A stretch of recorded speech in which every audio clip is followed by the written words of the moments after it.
Good morning and welcome to Coffee and, the longest-running panel discussion show in American radio. To make a comment or ask a question of the panel, call 401-766-1240 or email coffee@woonsockеtradio.com. And now, let's join the Coffee and panel. And a good morning to you. It is Coffee and once again here on ON Radio on this Thursday morning, this wet Thursday morning, September the 25th. Thanks for joining us. Joe Callahan with you. Around the coffee and table, it's Bob Lauder. Hey, Bob. Good morning. Good to be with you. Good to have you here with us. And former mayor of the town of Cumberland, Bill Murray's here. Good morning to you there, Bill. Hi, how are you, Joe? I am fine, thank you very much. And making a Thursday appearance and going forward, John Ward is with us. Good morning. Good morning to you there, John. Got a little late, so I'm all wet. Well, yeah, it's it's raining outside. As some would say. As opposed to, all wet. Right, that's right. Sue Tessier-McKenzie cannot be with us this week. We hope Sue can join us next week here on the Coffee and program. And before we start with all the really important stuff, something happened in last night's Boston Red Sox game that usually only happens during Little League games, Bill. Okay. What happened? And Bob, you're out of the discussion. I know you didn't watch. I don't know if you two watched it at all. I watched pieces of it. All right. Yeah, go ahead. The final out of the game by the Boston Red Sox. I did not see it. Was a single. I'm going to put that in quotes. Thrown out at first base? Single to right field. The right fielder threw him out at first base. That's a Little League play. It is a Little League play. Yeah. We used to tell people that. You in right field, come in. Yeah. And then throw him out at first base. Well, I think when I coached you, by the way. I was good at that. No, not getting thrown out, but actually doing the play. I had to tell you to run faster. When well, you yeah. get that hit, they had Toronto had a very slow runner on. Wow. And he just, I hit it to right field. It's a hit. And he trotted. His stride. And Abreu was playing in, and he picked up the ball. He goes, the first baseman was at first base. He goes, we can get him. And he threw it to first base. He's got a great arm anyway. You're out, and the game was over. I'm like, and it happened so fast that the camera person, it's a single. He cut away from it. Let's go back to what the other players were doing on the field, and Dave O'Brien says, hey, he's out at first. Hey, the game's over. I've never seen that in all the baseball. Not at Major League level? No, not at all. All right, so that's what happened last night. Now, also, I see you got your... I got some news clips because these were things I knew you'd be interested in talking about. I don't know if Bob's interested in talking about them. I don't know if you would announce this earlier because it's happened a few days ago that the ex-Sox manager, Buddy Bailey, died. Passed away, he had cancer. Yeah. Oh, I didn't read 68 years old. Yeah. Ooh. And the other one was I saw in today's paper that Major League Baseball has approved ball strike challenge system that they use in the minors to be used in the majors. Robot umpires next year. They should. Yep. Okay, wait a minute.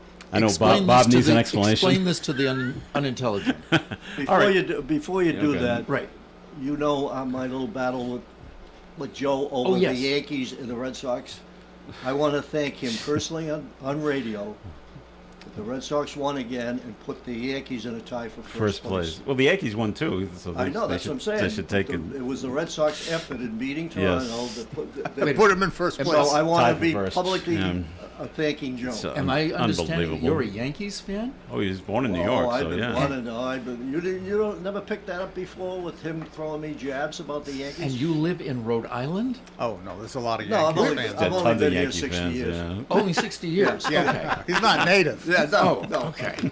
I'm still the local. Do you have a concertina wire around your house with guards? Well, I've been lucky. I can move fast, but even at my age. Whoa. And you know what's else? Some of those Yankee fans are also New York Giant fans, so they got nothing to brag about this year. In the old days. No, I have to say I've switched from them. I've been faithful for a long time, but the Red Sox, none of my family, even including my wife. Did you give up after Eli? Yeah, well, pretty. No, I go back to Chuck Conley. Oh, my goodness. Remember that name. Jeez. So, automatic balls and strikes is basically what they're calling it for next year. What does this mean to the uninitiated? So the umpires will still be on the field. Right. There'll still be an umpire behind home plate. Right. They will wear an earpiece. Be told. When the ball comes in, they will be told by a computer whether or not that's a ball or a strike. Now, they will just relay the information, but he has to be there because the ball may be a ball, right, but the batter may still swing at it. Right. and miss it. Well, now it's a strike. You know, so they're doing it in the minor leagues. it's been very successful. Well, if you watch a game, you'll see when they pitch now, they have that square on the screen. Right, I see that. And you can see whether it's in the square or touching the square. Well, that's essentially now the computer is simply going to relay that information, whether it's a ball or a strike being inside or outside the square, to the umpire. Now, So he knows. the batter or the pitcher Can appeal. can appeal what the call was. So if the batter comes in, it's called a strike. He says, "I don't think so. Look low to me." Yeah. He can make a signal, and if you watch, they'll touch the top of his hat, top of his helmet, and the umpire will turn around and say, "Plays under review," or the call's under You're review, only or allowed something two, like that. though. And you're only allowed two. Right. And then a computer will replay it, and they'll actually show it at the stadium and on TV, and you'll see where the ball is, and if the ball it hits the box, it's a strike. If it's low, okay, it's a ball, and the call is reversed. But you can only do it twice a game. You can't be if it was unlimited, the games would never end. So It'll be 5-hour games. yeah, so there you go. They can challenge whether or not it's a ball or a strike. This is the worst year that I've watched a lot of baseball in my Some life. awful The calls, worst. haven't Oh, they it's been? horrible. With the umpires on- getting the call wrong. Oh, they're awful. I mean, 4 or 5 inches outside. yeah. no. And they can't call it. They can't challenge it this year, but next year they will. So, No. and it's relatively quick, within 30 seconds. Yeah. Sometimes, It's up. sometimes Here it I is. think the batters know this change is coming because this year when they're getting these 4-inch outside Yep. pitches that are called strike on Yeah. them, and You wait till next oftentimes year. when it's the third strike, they don't even look at the umpire anymore. They just sort of shrug this, drop the Yeah. shoulders, and walk away. And you can almost see it in their head saying, "All right, it's coming. This ain't gonna last forever." Well, Toronto player got thrown out last night. Vladimir Guerrero got thrown out and for one of challenging. and one of the coaches, Yeah. the hitting Yeah. coach, got thrown out. And they were right. Yeah, the call was wrong. So Yeah. that's Now, what's going on with that. Is this lack of judgment on the part of the umpires something that's only developed recently, or why would this be occurring? It's just technology. Yeah. You- They've been people at used- home can see. Well, Right. it's a strike. You called it a ball, so they want the right call on the field. Yeah. So that's what they're going with. You know, home runs that hit the top of the wall, they appeal now. They go to a video. Yeah, did it really go There's out? all kind of, you know, fair or foul, they'll go You to see appeal it, and you they'll see go it to in videos. football and Oh, yeah. quite a bit now. There's Yeah, a lot of more than instant you ever replay to did. take a Football look does at. it on fumbles all the time now. Yeah. Whether Except with they- the Patriots when it's really obvious. Well, I don't know. The one at the 1 yard line wasn't quite so obvious, but It was a to fumble. actually have him drop it at Yeah. the 1 yard line, What's ouch. Yeah. 11? He's 11 now, and I like him. I think he's a great Ramadre? running. Yeah, 11 he has total. Well, it was 7 last season, yeah, I think. and now it's 2 this year. Unless he's fumbled earlier in the, No, I think season, he. I'm not I sure. thought I heard 11, but It's possible. Okay. Any other questions on baseball, Bob? yeah. Oh, many questions, but I think we better go Well, on. that's what they're I going don't with. want to keep All right. enforcing my ignorance. Now, Buddy Bailey, who had passed away, was the manager for the Red Sox on 2 different occasions. And a funny story about him, after every game, the official scorer had to go down and give the official scoring sheet to the managers. And Buddy Bailey got a hold of the official scorer one time. He said, and his name was Bruce. He said, "Bruce, come with me." And they grabbed a bucket of baseballs, and they went out onto the field. Now, it's going to be like 10 or 11 o'clock at night. They're doing this. And he goes, "Bruce, I want you to try to catch the ball." And he took a ball and he threw it up in the air. Now, it's nighttime, all right? And he threw it up in the air. And Bruce is like, I couldn't catch it. It falls to the ground. He goes, he says, I can't see it. And Bruce goes, "That's right. You can't see it, can you? Take that error away." And Bruce said, "You're right. That was yeah. If you can't see it, you can't give an error." So he changed the way he would officiate the games. It's like, yeah, the players could not see the ball. So it can't be an error. But to hear Bruce tell the story is very funny because Buddy Bailey was born in Virginia or somewhere down south. Incredibly thick Southern drawl.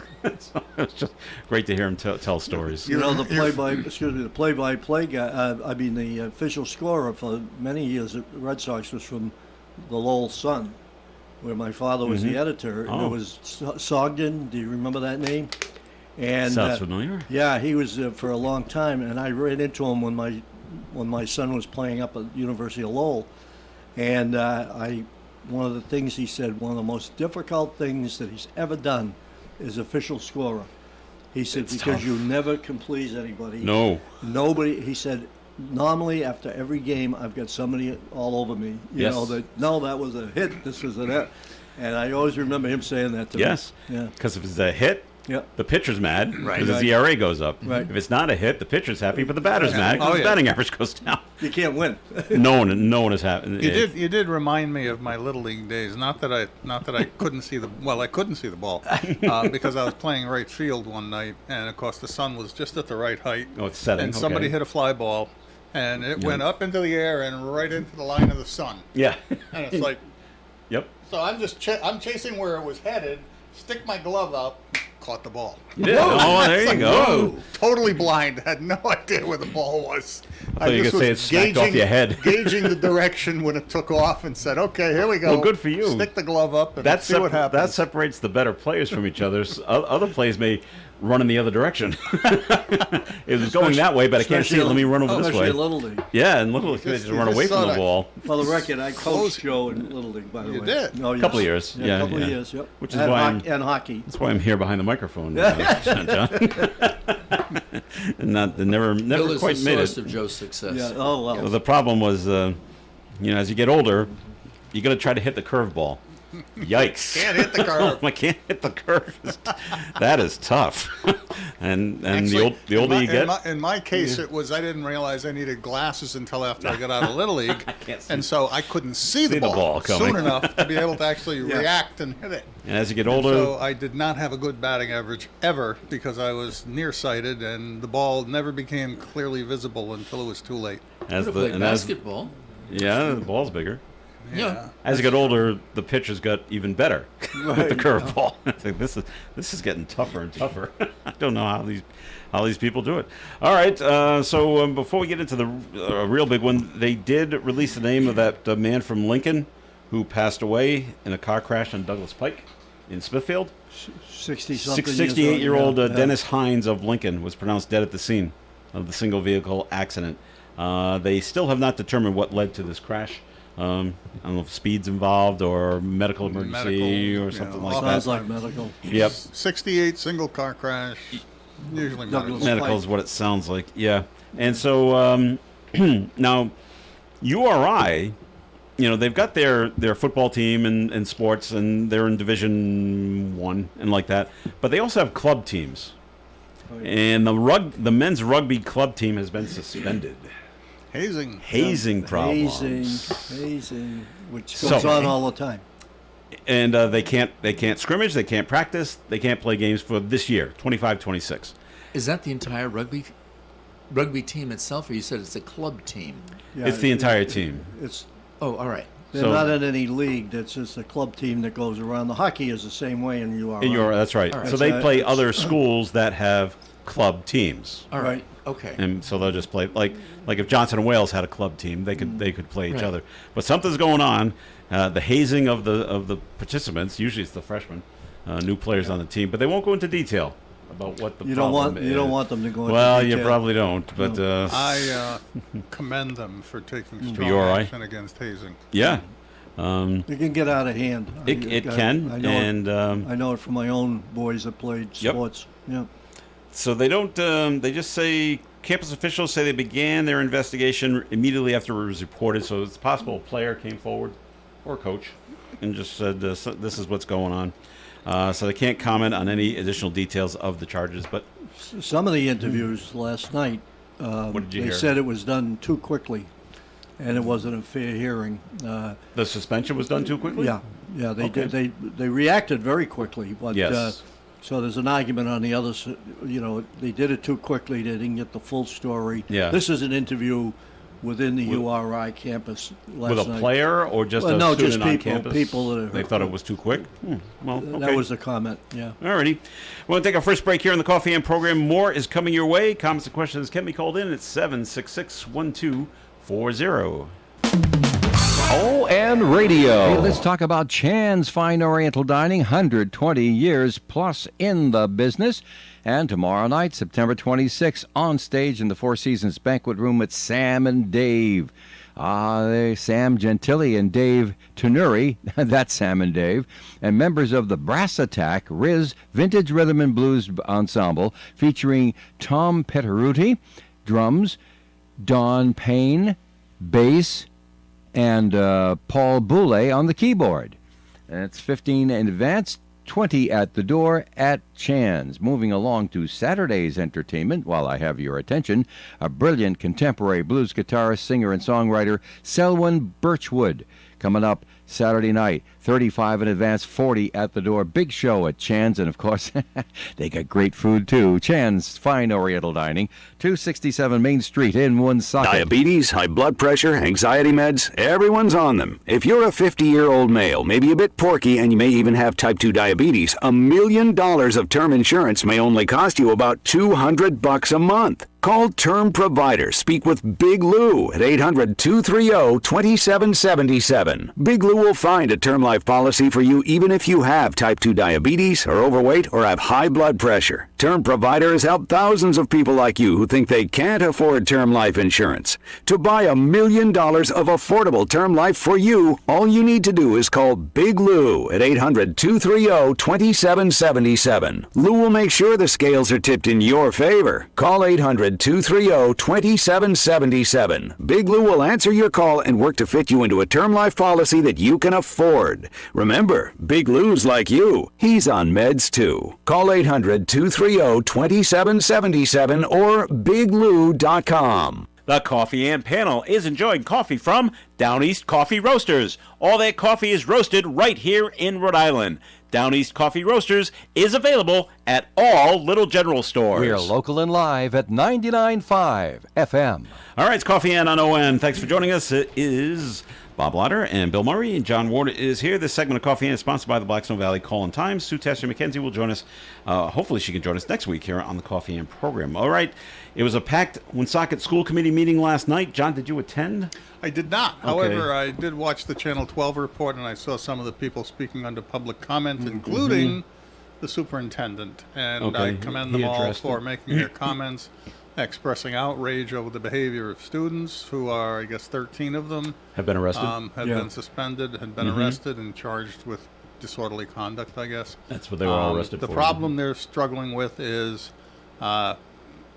persuading parents to become more involved. Right. Not so That's much a problem. Not so much the parents who are always involved, and any of us who raise children and pay attention and want our education to be a good one for our kids participate and pay attention.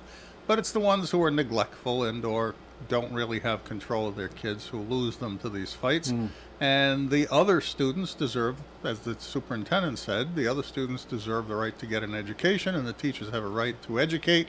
And it's sad, and unfortunately the law, not Bob, but the law, usually mandates that they be brought back into the school, and they will be trying, if these students act up in another situation, they will be trying to find a way to remove them from the school permanently for the year, and that would mean an alternative placement that likely will cost the city about $70,000 a student. But that's the way it works. But why can't we just, No.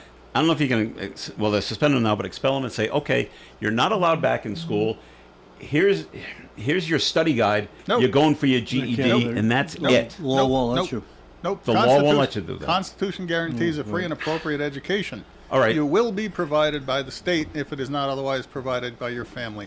Oh, that So drives you unless the crazy. parents are going to But this is what the agree to schools- homeschool, they will be placed in a school, and right up to and including, if they get really out of hand, what used to be referred to as Saconaset is now the Rhode Island Training School.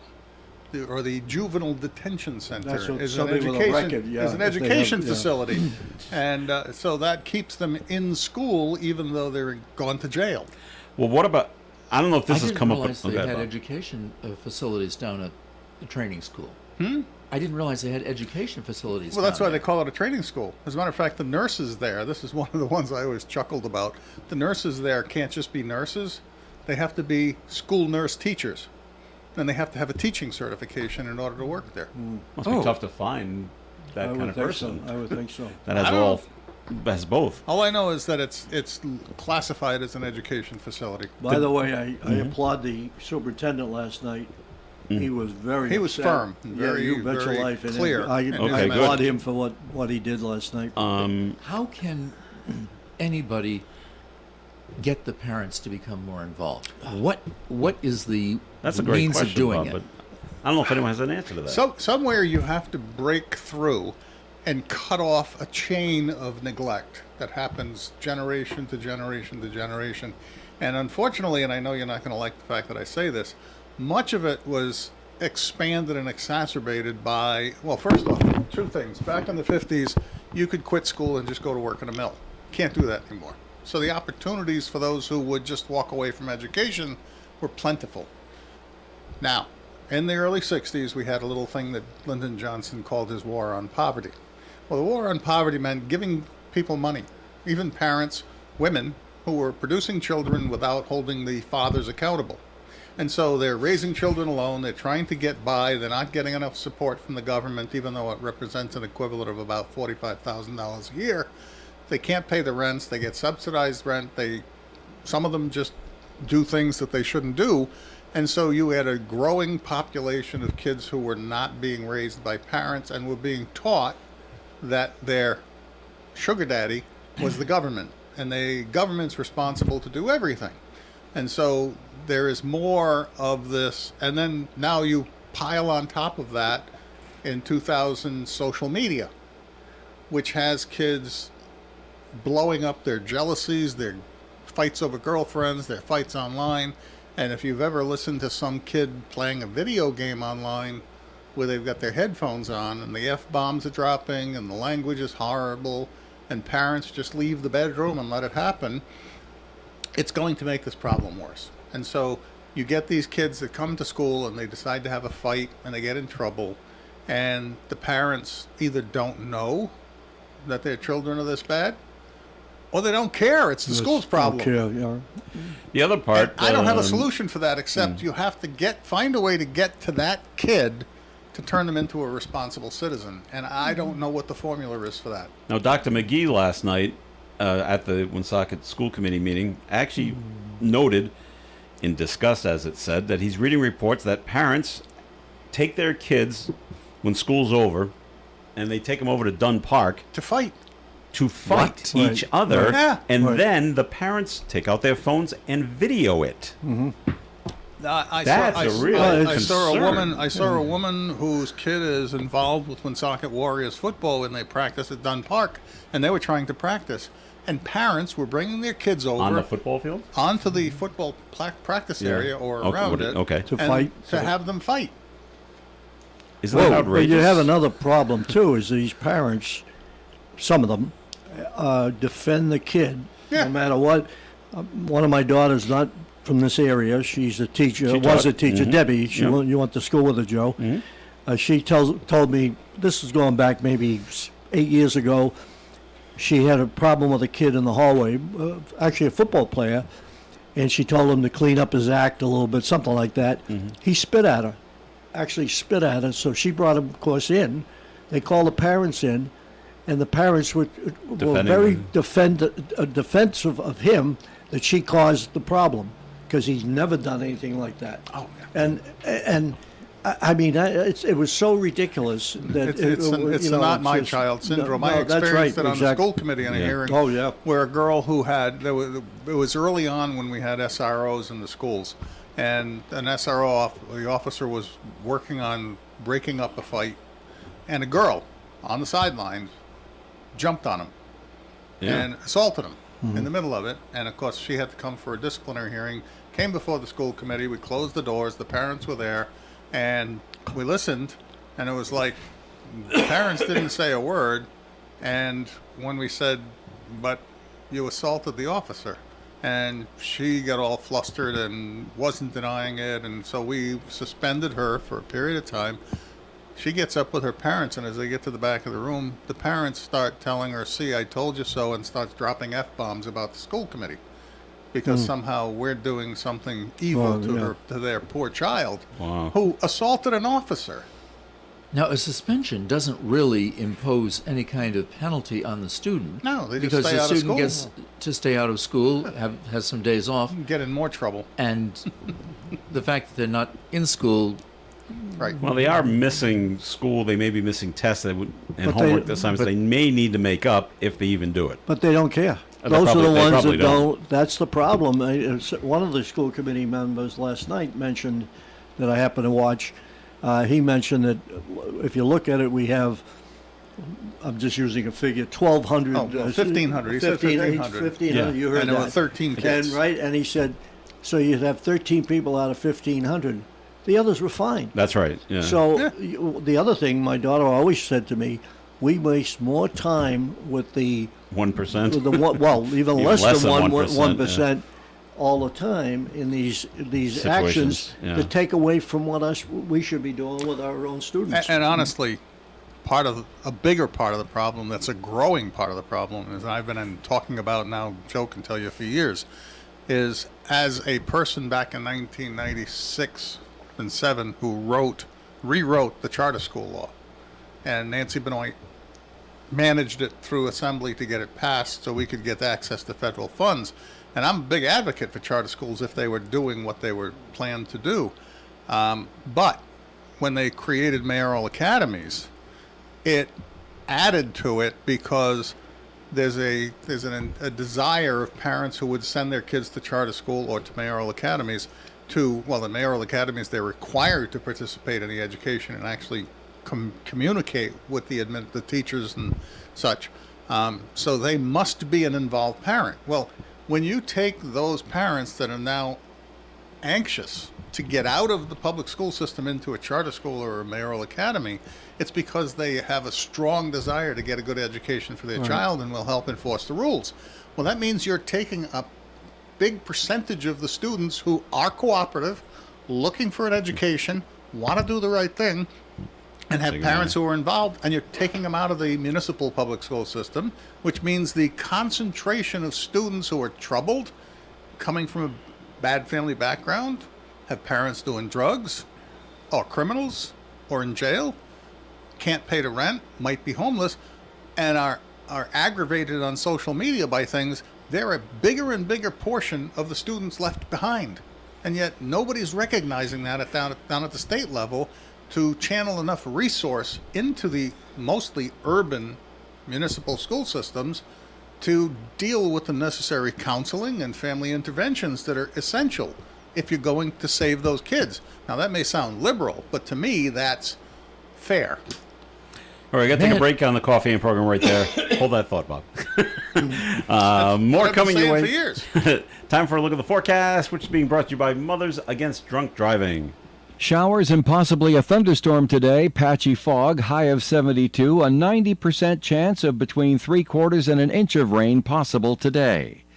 Tonight, showers and thunderstorms continue overnight. Overnight low of 64. Chance of precipitation 90%, with another 1/2 to 3/4 of an inch of rain possible overnight. Friday's weather, only a 40% chance of a shower, partial sunshine, high of 79. Saturday, mostly sunny and 77. Sunday, mostly cloudy and 75. Monday, partly sunny and 79. Tuesday, partly sunny and 70. And next Wednesday, mostly sunny skies with a high near 64 degrees. Outside the Navigant Credit Union broadcast studio on the corner of Park Ave and Kennedy Street, clouds, we got rain, and we have 64 degrees. For victims of drunk and drug driving, your grief is unique. But you are not alone. You always have a place at MAD. Call a 24-hour victim helpline at 877-MAD-HELP or visit mad.org. Krakow Deli Bakery Smokehouse offers authentic homemade Polish food to make your next meal special. Try our many varieties of hot and fresh pierogies with onions and what they call dirty sour cream. Or pick up gołąbki, kielbasa, babkas, or some fresh rye bread. We also offer a large selection of specialty and imported foods. Open Tuesdays, Thursdays, and Fridays, 9 in the morning till 6 p.m., Wednesdays, 9 a.m. to 5 p.m., Saturdays from 8 to 5 p.m. It's Krakow Deli Bakery Smokehouse. Follow us on Facebook and learn about our weekly specials. Located at 855 Social Street, Woonsocket, Krakow Deli Bakery Smokehouse has all the authentic Polish foods you love. We all know that Rhode Island has a hands-free law for cell phone use. Did you know that a new distracted driving law prohibits other use of a cell phone while driving? No texting, no surfing, no selfies. Only mounted devices may be used and only for navigation. As always, the use of any mobile device is prohibited for drivers under 18. Make safe driving your only distraction. A message from the Rhode Island Broadcasters Association and the Rhode Island Police Chiefs Association. We're here for you on the Talk of the Valley, ON Radio. Coffee Ann here on ON Radio. Thanks for joining us this morning. I'm Joe Callahan here with John Ward and Bill Murray and Bob Lauder. And Bob, time for first message from your law office, please. Thank you. Good morning. This is Attorney Bob Lauder. Last weekend, my wife and I visited a sports bar in Harwich, Massachusetts. Like, right, what is that notoriously sport-deficient guy doing in a sports bar? That's a different story. Displayed throughout the bar were cabinets filled with sports memorabilia, signed baseballs, signed bats, signed souvenir programs, all of them believed by their owner to be valuable, and all of them which brought to mind what is going to happen to these items when the owner is no longer able to enjoy them. Of course, during the owner's lifetime, sale or distribution of the assets can take place at the owner's discretion. But it's afterwards that the items such as these may pose a problem to the owner's family and estate. The first part is, the owner should take some serious plans regarding the sale or distribution of the property. The owner should decide who will be the recipient of part or all of the collection and set forth that distribution in the form of a last will and testament and maybe a living trust.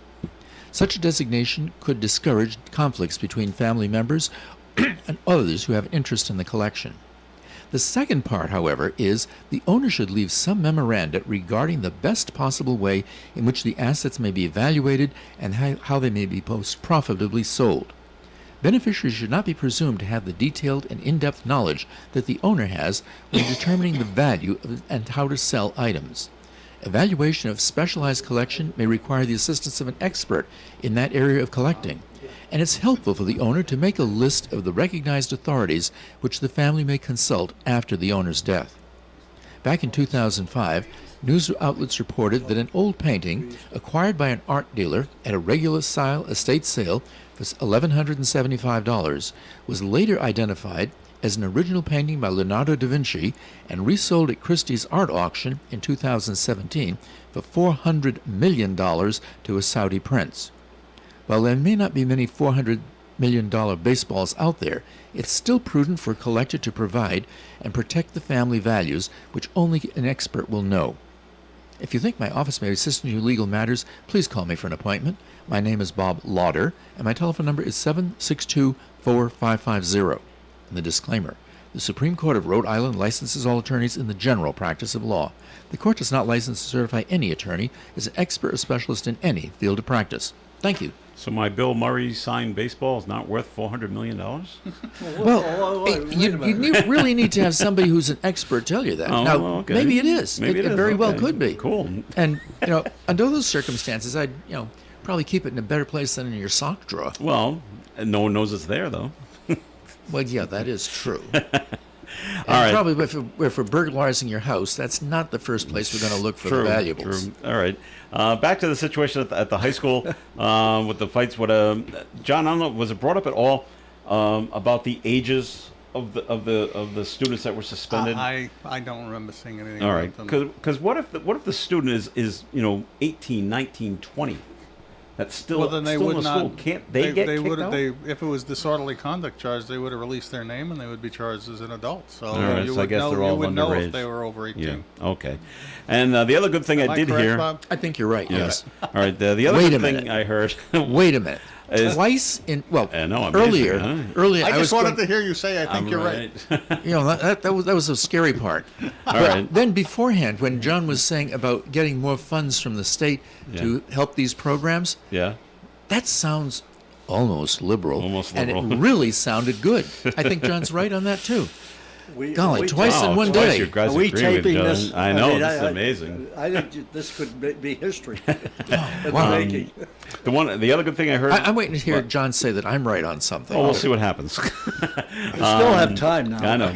We gotta have Dr. time. McGee did say, I believe he said this, that the students that were arrested need to meet with him Yes, he did. before they're allowed Yes. back He in did. school. I'm like, Right. that's a great idea. Yes.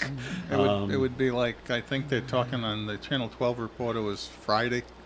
He usually meets with those students who have been suspended in order to Has let he? them Okay. get back into school. All So right. it may be this Friday, tomorrow. Okay. If that happens, don't know. All right. So if you want to hear the entire school committee meeting from last night, from Wednesday night, we have it for you on our website. We broadcast it last night, and it's been recorded, so you can hear the whole thing. If you like, just go to our website, onradio.com, and click on ON TV on demand, and you can listen to it right there. All right. Well, let's see. Other things going on. Let's see. Our senator, U.S. Senator Jack Reed, says, please listen to your parents. Please listen to your kid's doctor about vaccinations. Don't listen to the president for advice. Please listen to your pediatrician. I would think that would be Wise appropriate. advice. I'm sorry, what was the question, John? I think that's wise advice, and I agree again, Bill. and frankly, frankly, my kids when they're You don't really need were, me. my kids were very reluctant to just give their kids every vaccination immediately, and they worked with their pediatricians to spread them out over more time. The one that still got me baffled, and I scratched my head, is the hepatitis V vaccine that they give almost instantly after birth. And usually you'll give that if there's a risk of exposure from a mother who has Hep B, or is an IV drug user, or all of the things that would lead to getting hepatitis. And even on a mother who has no indications and does anything that would have them encounter hepatitis V, the NIH, or I don't know which group it was, CDC, the new group came out and said, yes, keep giving it. And I can't figure out why. It's the one thing you would say, I get mumps, I get measles, I get all of that stuff, but Hep B, if the mother doesn't give any indications of Is there a having it, danger to the child to actually receive this know. vaccine? not that I'm aware of, but, Okay. it's like, do you take medicine just because if you don't even have the condition that merits taking it? Or even at risk of having it? I don't know, man. It's just, but if, like I say, it may be that it's simply, there's no risk other than it helps prevent the possibility. Right. I guess maybe you could just say, why not? The biggest problem is so many conflicting reports everywhere you turn on all of this. Yeah, It's well, just- they said they did this massive study, especially about the acetaminophen thing. They did this massive study over many years, and they said there's no correlation between that and autism. And yet, other people are publishing news reports. Harvard did a study. This one did a study. This one did a study. Stanford, yeah, And it was Harvard like, and I Stanford. saw a list of about 9 or 12 different studies, That also- all of which said there may be a correlation between taking acetaminophen and autism. And yet, this one study said no. And all of a sudden, it's like, That's we the have law. to believe the no. Forget every other study. Why did they? I don't get it. Why a few years back they showed it? Tylenol said, "Do not take this if you're pregnant." Did it on their packaging?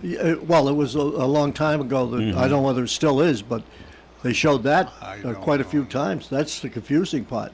They said it. Don't take Tylenol if you're pregnant. But there are many instances of studies that could also correlate. They've talked about the possible correlation of the fact that couples tended, over the course of the last 40 years, they have tended to be older when they got married, and they tended to be older when they were having their And first kids, child. yeah, And so okay. there could be the fact that just as with older men and the integrity of their sperm leads to or contributes to a higher risk of Down syndrome, it could be that some deterioration of the quality of sperm over time may be part of some small piece of it that is what brings on autism too. So there are so many possibilities that it's almost impossible to evaluate it well. The only thing I'm troubled by is on CNN yesterday. Yes, I do listen to CNN occasionally. I even listen to MSNBC occasionally just so I can hear the other side. And there was a woman on CNN who was autistic and who said, "This is ridiculous. Autism is who we are. Stop trying to fix it." It's like, what is the matter with you? Yeah. I'd question that one. Well, I wouldn't say fix it so much as try to prevent it from occurring. Yeah, that's but what as they're to trying to fixing do. it, And no. that's what I they're mean. trying to but do. she was conflating repair with prevention, and Right. it's not the same thing at all. All right, Bob's got to get going. He's got to get to court, so we got to let him go. So see you in court, Sonny. Yeah, we're going to let Bob do his second commercial right now, and then we'll send him on his way. So go ahead, Bob. Thank you. Good morning. This is Attorney Bob Lauder. The second issue I'd like to discuss here this morning involves the judicial interpretations of free speech. And one of the seminal cases in Rhode Island is that of Burke versus Gregg, and was decided about 13 years ago. The case arose when a radio talk show personality, after reading an article in a newspaper to his audience, went on to make derogatory remarks about the individual who was the subject of the article. The plaintiff claimed that the remarks constituted libel and slander, and as a result he suffered interference with prospective contracts and had occasioned damages. The defendant filed a motion to dismiss, which is a hearing wherein the defendant seeks to have the litigation dismissed because there's no justiciable issue before the court. In its decision, the Supreme Court wrote, "In order to state a claim for defamation, a plaintiff must prove A. a false and defamatory statement concerning another, B. an unprivileged communication to a third party, C. fault among at least one of the parties to have negligence on the part of the publisher, and D. damages unless the statement is actionable irrespective of special harm." The court found in this case that the statements of the defendant were not actionable because they were opinions based upon disclosed non-defamatory facts. A statement in the form of an opinion may be defamatory and therefore actionable if and only if it implies an allegation of undisclosed defamatory facts as a basis for the opinion. This is because, under the First Amendment, there is no such thing as a false idea. However pernicious the opinion may seem, we depend for its correction not on the conscience of justices and juries, but on the competency and competition of other ideas. The court went on to actually quote John Stuart Mills, a 19th century English philosopher, who had written, "If even the Newtonian philosophy were not permitted to be questioned, mankind could not feel as complete assurance in its truth as they do now. The beliefs which we have most warranted had no safeguards to rest on, but the standing invitation of the whole world to prove them to be unfounded." The Supreme Court has previously ruled that a body of law prefers immunity to publishers if the statements are made in good faith and the publishers reasonably believe that he or she has a legal, moral, or sociological duty to speak out. If you think my office may assist in legal matters, please call me for an appointment. My name is Bob Lauder. My telephone number is 762-4550. And the disclaimer, the Supreme Court of Rhode Island licenses all attorneys in the general practice of law. The court does not license or certify any attorney as an expert or specialist in any field of practice. Thank you. All right, Bob, thanks, and thanks for coming in. We'll see you next week. I hope so. It's good to see John here, and I'm really glad to see you again, Mayor Bob. Murray was here to... we didn't have to do much refereeing this time, no, but you it's didn't have to be nice to have separated. a That's neutral in the field. We'll see if Sue can be the same next week between the two of you. Oh, Sue is going to be there with the computer that gives all the answers to Actually, everything. I'm going to follow up his commercial with my statement about free speech. Okay, you can get to that in a minute. I'll have to listen to it on my way to court. All right, thanks, Bob. Thanks very much. More Oh, Coffee no, Hands coming up. bye. Stay tuned. ON Radio. If you're 55 or older and into that whole saving money thing, T-Mobile has an exclusive phone and internet bundle just for you. Right now, get 2 unlimited phone lines plus 5G home internet for just $30 each per month with autopay, plus taxes and fees. And with 5G home internet, setup is easy with just one cord and no technician needed, which is great if you're also into that whole keeping it simple thing. Switch now and experience the best mobile network in the U.S. Visit your local store to start saving. T-Mobile, it's better over here. Based on analysis by Ookla Speed Test Intelligence data Q4 2024 to Q1 2025. Ookla trademarks used under license. Unlimited on our network. Customers on voice plan may notice speeds lower than other customers and further reduction if using more than 50 gigs a month due to data prioritization. Video streams and SD on this plan. Home internet pricing after $20 a monthly bill credit plus $5 per line without autopay. Debit or bank account required. See 5G device coverage and access details at T-Mobile.com. We're local and live at 99.5. It's Coffee and on ON. Thanks for joining us. Joe Callahan here with Bill Murray and John Ward. And John, you wanted to follow up on what Bob had to say about free speech? He was talking about the First Amendment, and we've all heard about the problems with the First Amendment and Jimmy Kimmel and all of that stuff. And it occurred to me, sometimes my brain wanders a bit. And I was thinking about the First Amendment. Everyone talks about all these separate things that are in the First Amendment that are protected, whether it's religion or yeah. the press. Mm-hmm. And it occurs to me that when you really analyze the First Amendment, the only thing that is protected is speech. Okay. And by what I mean by that is, when you are practicing your religion, it is a form of speech. Okay. It is your personal choice about your religion. If you pray, you are speaking. It is a form of speech.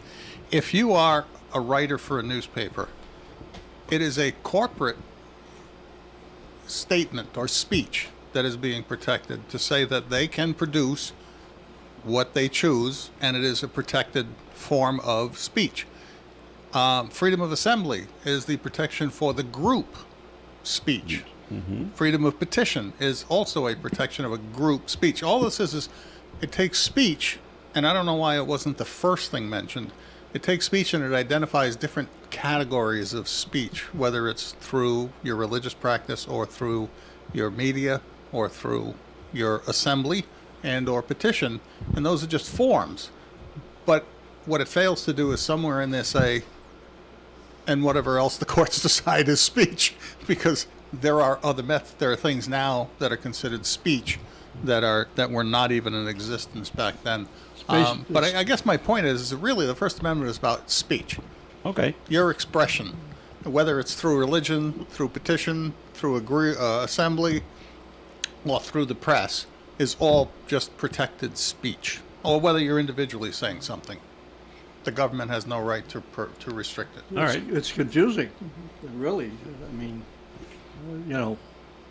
it's like you just said, interpretation can be it saved the courts from having to define each of those categories in litigation. Okay. Well, back here in Rhode Island, the USDA has recalled fruit and vegetable pouches that are labeled for children sold at Walgreens because of high levels of lead. The pouches made by Sprout Organics recalled its pouches of sweet potatoes, apples, and spinach sold in Rhode Island and 27 other states. Exposure to lead, even at low levels, can result in long-term health problems. They never recall Oreo cookies, How did I just It's always fruits and vegetables that get recalled. Always. Something that's healthy. How is it that they tested it for lead first of all? I don't know. If it's a product that's supposed to be vegetables, somebody said we got to test it for lead. And then the question is, how did lead get into it? Is it on the belt that's coming by? I don't know how it gets in there. Is it possible it's in the packaging they bought Maybe from it's in the China? packaging. I don't know. It's weird. They just said it was routine sampling, and luckily, so far, no illnesses have been reported that can be directly related. Now, to did they these say things. it was from China? They didn't say. No, it could be from anywhere, John. I'm not necessarily saying the vegetables are, but possibly the packaging. Packaging, material? Yeah, could be. I don't know. It doesn't say.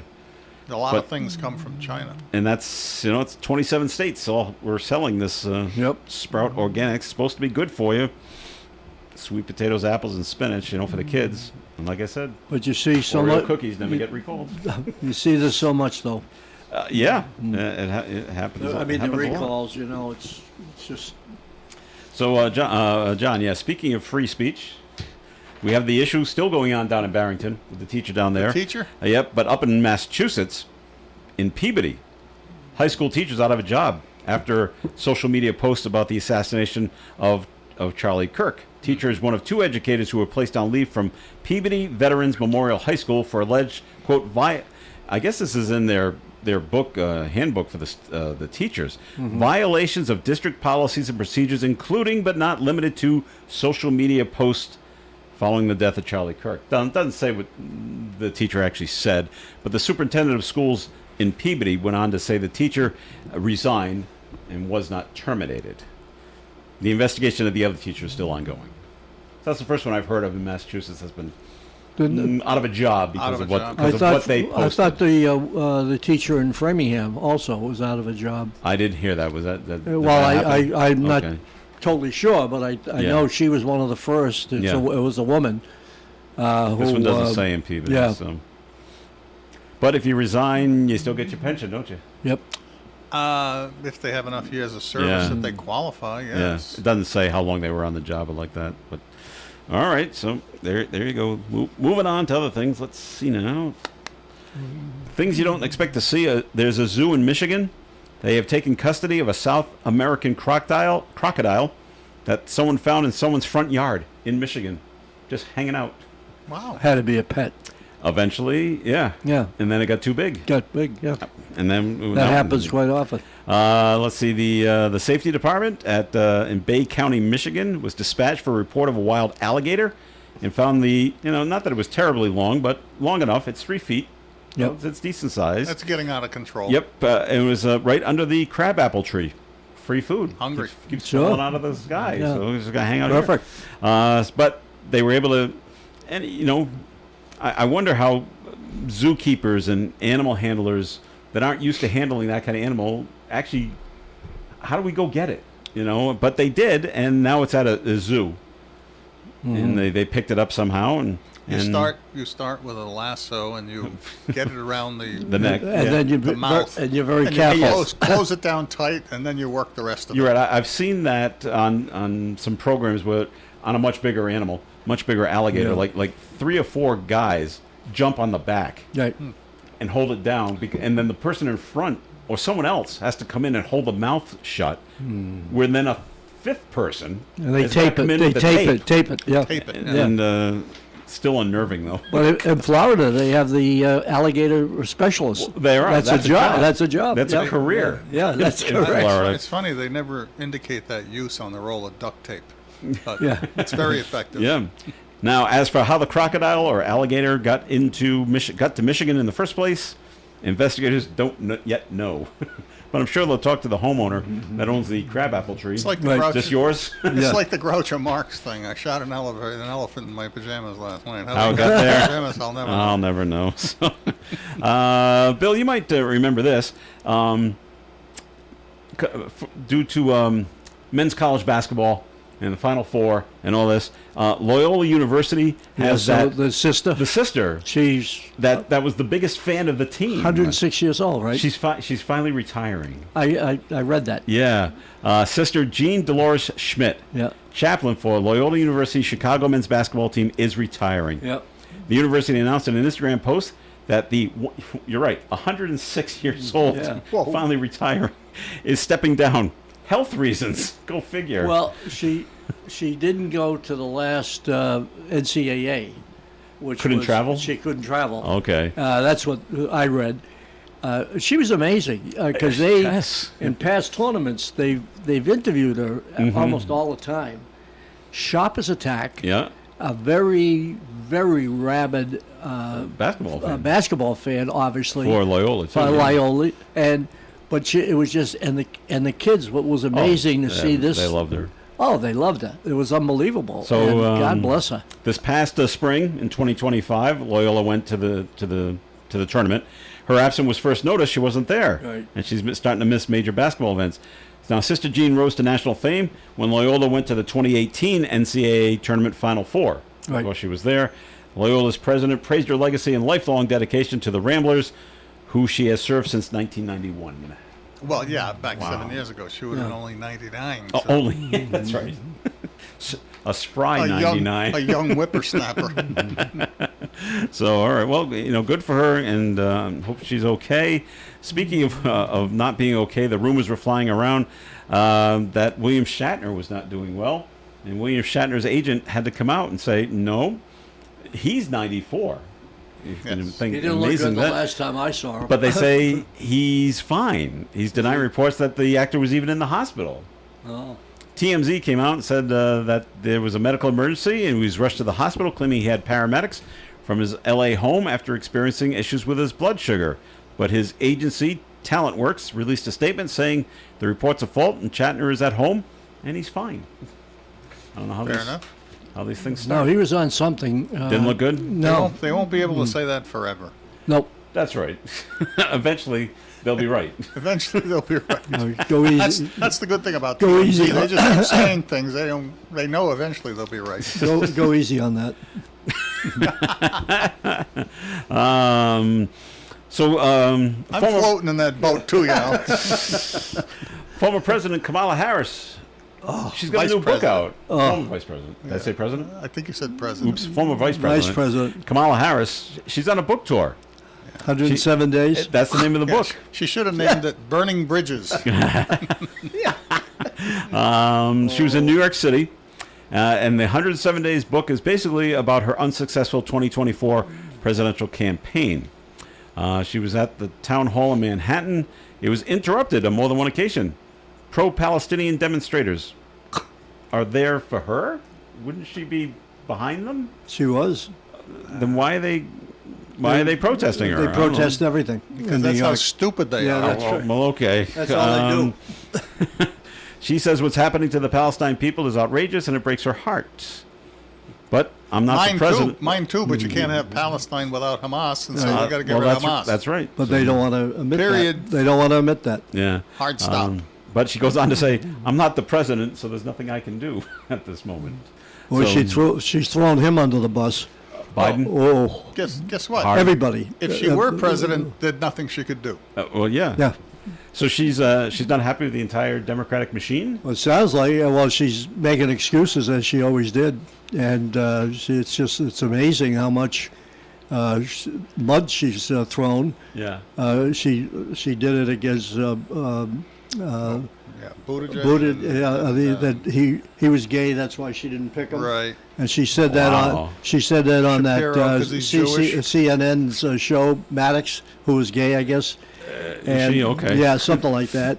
And then she didn't pick Shapiro because he was Jewish, and it went on and went on and on and on, and she is. I guess they're up in an didn't uproar. pick her because she was black and a woman, right? Right? No, Right. Wrong. no, come on, Wrong. no, you. Biden actually came out and said that. Yeah. Did he? My that's- running mate will be a woman of color. Oh, yes, he That's did why we right got at the beginning. Supreme Yeah, he Court did. Justice Jackson too, because Yeah. she was a black female. No, isn't she planning to run for president again? Nobody knows. Or is it too early to tell? It's too early. You know what it sounds like is that where she's burning all her bridges is that she's not going to run. That's what it sounds. I mean, she can't. How can they back her then? Yeah, who does exactly? I mean, she's already said she wouldn't run in California because she knows she'll get beat badly, you know.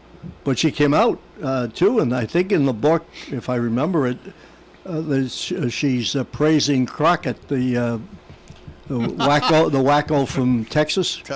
And Looney Tunes. that's the best way that I could The refer to multi-accent Yeah. Jasmine Crockett. Yeah, Jasmine. That's Is right. she Depending on the audience. Is she a senator or She's a congressperson. Congress out of Texas? But she's okay. her mouth never stops, and but she Okay. praises her. So Wait till next year. She's been gerrymandered into a district that's probably going to have her losing, so yeah. Okay. she's in trouble. Well, all right. She should come visit They Rhode gotta Island. take We know care. how to do that. Now, Yeah. and she's criticizing. We're back to Harris. She's committed. She's criticizing the book. 107 Days. Do you think she was backed into a corner where she couldn't say no? She could have said no. I don't want to run. No, she wanted to do it. She wanted to run. Sure. The person that's to blame for not getting For the Joe loss? Biden to step aside This- was her, Yeah. Yeah. and even Earlier? more importantly, earlier, Yeah. when it would have been possible to do something, and more importantly, Jill Biden, who was the one I think that was determined to keep their hands on power. Much of it having to do with the family ties and revenue stream.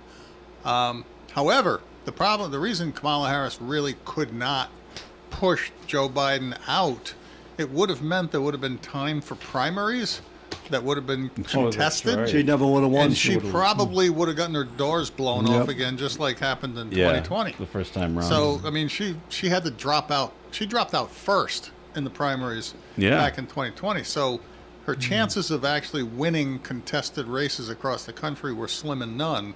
And recognizing that, she probably thought, I better hang on so that I can be appointed to the job.